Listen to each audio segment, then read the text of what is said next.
আসসালামু আলাইকুম বন্ধুরা, কেমন আছেন সবাই? আশা করি সবাই ভালো আছেন, সুস্থ আছেন। আলহামদুলিল্লাহ আমরাও খুব ভালো আছি, সুস্থ আছি। সোনালী রান্নাঘর অ্যান্ড ব্লগ চ্যানেলে সবাইকে স্বাগত জানাই। আজকে আমি সাধারণ লুচি নয়, ড্রাগন ফলের খোসা দিয়ে লুচি তৈরি করেছি। ড্রাগন ফল অনেক দামি ফল, আর সবার বাড়িতে কিন্তু গাছ নেই। তো যারা কিনে খায় তারা কিন্তু অনেক দাম দিয়ে কিনে খায়, আর খোসাটা আমরা ফেলে দিই। তো ফেলে না দিয়ে এইভাবে যদি লুচি তৈরি করে নেন তাহলে কিন্তু বাচ্চা থেকে বড় সবাই খেতে পছন্দ করবে। আর দেখতেই পাচ্ছেন যে কত সুন্দর একদম পিঙ্ক পিঙ্ক ফুলকো ফুলকো লুচি তৈরি হয়ে যাচ্ছে। তো এই রেসিপিটা তোমাদের সঙ্গে শেয়ার করতে চলে এলাম, কারণ আমার খুব ভালো লেগেছিল তার জন্য। তো চলো দেখে নেওয়া যাক আজকে রেসিপিটা তৈরি করার জন্য প্রথমেই আমি ড্রাগন ফলের খোসাটাকে আমি মিহি করে ব্লেন্ডারে মিক্সিতে পেস্ট করে নিয়েছি। তারপরে সাইডে রেখে দিয়েছি। এখন নিয়েছি আটা দিয়ে লুচিটা তৈরি করব, কারণ আটার লুচি খাওয়া ভালো, কিন্তু ময়দার লুচি খাওয়া খুব ক্ষতিকর স্বাস্থ্যের পক্ষে।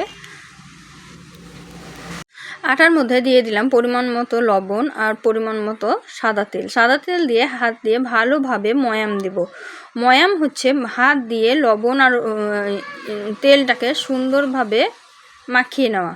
সুন্দরভাবে মাখিয়ে একদম সমানভাবে মাখিয়ে নিতে হবে। এমনভাবে মাখাতে হবে যাতে মুঠো করলে মুঠো হয়ে যাবে, আবার ভাঙলে ভেঙে যাবে। এইভাবে মাখিয়ে নিতে হবে আটাটাকে। আটাটা সুন্দরভাবে মাখা হলে তবেই কিন্তু লুচিটা সুন্দর হবে, পারফেক্ট হবে। তাই সব সময় চেষ্টা করবেন আটাটাকে সুন্দর করে মেখে নেওয়ার। তো কথা বলতে বলতে কিন্তু আমি সুন্দরভাবে আটাটাকে মাখিয়ে নিলাম। আটাটা কিন্তু আমার প্রায় মাখানো কমপ্লিট হয়ে গেল। দেখুন মুঠো করে দিলাম, ভেঙে যাচ্ছে। আর এদিকে কিন্তু পাল্পটা নিয়ে নিয়েছি। দেখুন পাল্পটা জল দিয়ে ভালোভাবে মিহি করে একটা মিশ্রণ তৈরি করে নিয়েছি, মানে ড্রাগন ফলের যে খোসাটা সেটা দিয়ে অল্প অল্প করে দিয়ে কিন্তু আমি আটাটার মধ্যে দিব আর মাখিয়ে নিব। খুব নরম করলেও হবে না আর খুব শক্ত করলেও হবে না, যেমন লুচি তৈরি করতে লাগে ওই রকমভাবেই তৈরি করে নেব। তো দেখতেই পাচ্ছেন সুন্দরভাবে কিন্তু আমি মাখিয়ে নিলাম। যতটা পরিমাণে লাগবে ততটা পরিমাণেই দিবেন, খুব বেশি দিবেন না। তো এরকম একটু চ্যাটচ্যাটা ভাব হবে, তাতে মানে ভয়ের কিছু নেই। একটু সাদা তেল দিয়ে মাখিয়ে নেবেন। আমি একটু সাদা তেল দিয়ে মাখিয়ে নিলাম। ভিডিওটা খুব ছোটোর মধ্যে ছাড়ার জন্য কিন্তু আমি এতটাই স্পিড বাড়িয়ে দিয়েছি।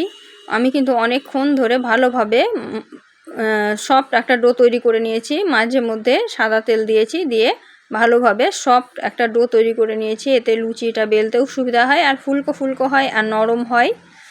তো লুচির ডোটা কিন্তু আমার তৈরি হয়ে গেল, সুন্দরভাবে রেডি হয়ে গেল। এখন আমি এখান থেকে ছোট ছোট লিচি কেটে নিচ্ছি।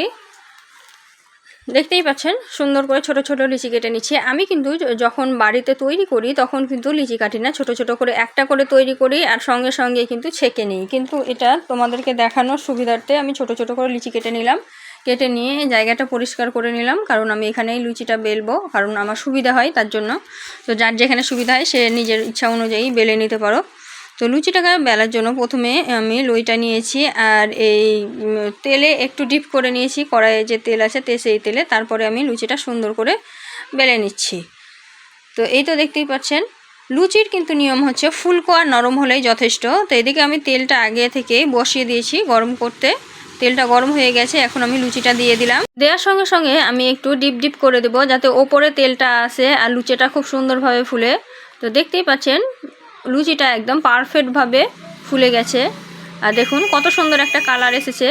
যেহেতু কারেন্ট ছিল না আর কোনো রকম আলো ছিল না, শুধুমাত্র মোবাইলের আলোতেই কিন্তু আমি এই রেসিপিটা তৈরি করেছি, তার জন্য খুব ভালো হয়তো বুঝতে পারবেন না, কিন্তু একদম সুন্দর পিঙ্ক পিঙ্ক কালার হয়েছিল লুচিগুলো। তো এটা দেখতেই পাচ্ছেন কত সুন্দর ফুলেছে, দেখুন কতটা ফুলকো হয়েছে। আর এটা কিন্তু অনেক সফট হয়, খেতেও কিন্তু দুর্দান্ত লাগে। তো আমি একইভাবে আর একটা লুচি বেলে নিয়েছি, আর এটাও কিন্তু ছেঁকে দেখাবো। প্রত্যেকটা লুচি কিন্তু আমার একদম ফুলকো ফুলকো হবে। তো এই নিয়মে আপনারাও কিন্তু ঘরে তৈরি করে নিতে পারেন, তাতে করে আপনাদেরও সবাই ছোট থেকে বড় সবাই পছন্দ করবে। আর অত দামি ড্রাগনের খোসা আর ফেলে দিতে হবে না, এতে শরীরেরও উপকার হবে আর খোসাটা নষ্টও হবে না। সুন্দরভাবে এইভাবে পিঙ্ক পিঙ্ক লুচি তৈরি করে নিতে পারেন। তো সবগুলো লুচি আমি কিন্তু একইভাবে ভেজে নিয়েছি, দেখতেই পাচ্ছেন একটা থালার মধ্যে নিয়ে নিয়েছি। আর অনেকগুলো লুচি হয়েছিল, কিন্তু আমি কিছুটা ভেজে নিয়ে আপনাদেরকে দেখাচ্ছি। প্রত্যেকটা লুচি দেখুন কত সুন্দরভাবে ফুলে আছে। লুচিগুলো কিন্তু অনেক সফট হয়েছিল। তো আজকের রেসিপিটা নিশ্চয়ই আপনাদের কাজে লাগবে। যদি কাজে লেগে থাকে অবশ্যই শেয়ার দিয়ে রাখবেন, তাহলে সবাই দেখতে পারবে আর এটা কাজে লাগাতে পারবে। আর রেসিপিটা যদি ভালো লেগে থাকে অবশ্যই একটা লাইক শেয়ার কমেন্ট করে দিবেন। আর আজকের ভিডিওটা কেমন লাগলো সেটাও কিন্তু কমেন্টে জানাতে ভুলবেন না। তো আজকে আমি বিদায় নিচ্ছি, দেখা হবে এই ধরনেরই নিত্য নতুন রেসিপি নিয়ে পরবর্তী ভিডিওতে। তো ততক্ষণ সবাই ভালো থাকবেন, সুস্থ থাকবেন, আর আমার জন্য সবাই বেশি বেশি করে দোয়া করবেন।